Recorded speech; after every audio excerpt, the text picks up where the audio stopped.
Get out your vodka, corsets and giant wigs, everyone. The Great is coming back to Hulu for a second season on November 19th. The Great, which lightly covers the rise to power and reign of one Catherine the Great of Russia, spent its first season as a great big romp, full of sexual exploits, power struggles and a formerly innocent girl's realization that she does not love her husband, Emperor Peter III of Russia, and that he should not be running the country. Instead, she should. A new trailer dropped in early August, revealing the couple at their warring best, with Catherine pregnant and Peter unabashedly shooting people in the hallways. As fans of season 1 know, you do not watch The Great for its historical accuracy.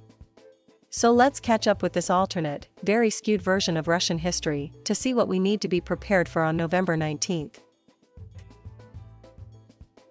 In The Great, Catherine, who is not even Russian, arrives in court with stars in her eyes and romance in her bosom. She then meets the great bore Peter III, her husband-to-be, who's keeping his late mom mummified in a glass case.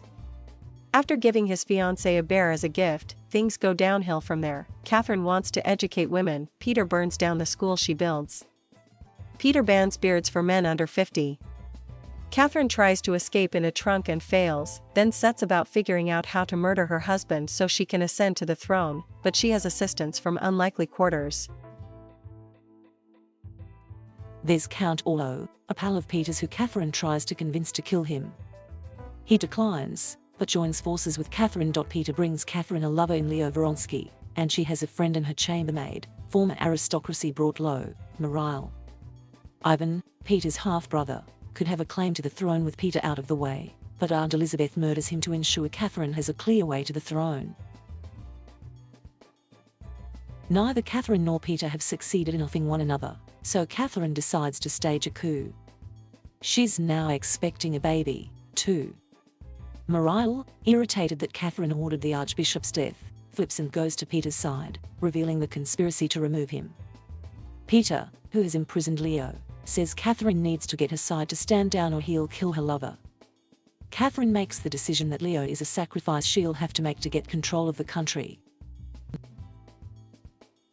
Since he's in the trailer and some great newly released photos from season 2, it's a safe bet that the answer to that is NYT. As Entertainment Tonight reports, Catherine does take the throne, but liberating a country that isn't interested in liberation is much harder than staging a coup. She's up against her court, her team and even her mom while she tries to bring the Enlightenment to Russia. Meanwhile, Peter is changing from her nemesis husband into something else. What's next isn't clear. But, the summary notes, Catherine will learn that to change a country, you must let it change you, that there is a fine line between idealism and delusion, and that becoming great will ask more of her than she could have imagined. Without going too deep into Russian history, yes, there was a Catherine the Great, who started out as Sophie von Anhalt-Zerbst, the daughter of a Prussian prince, explains history.com.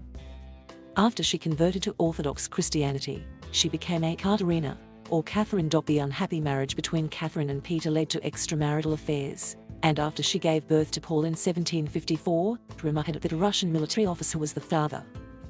As for her other 3 children, their fathers were also in question.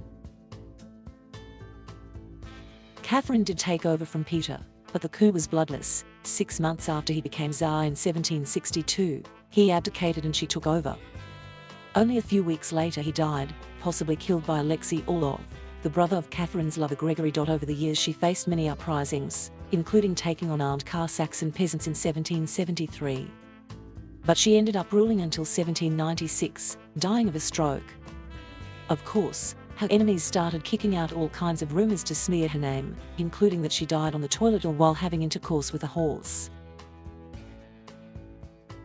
While we know the real history, we'll have to watch the show to see what happens in their interpretation on The Great.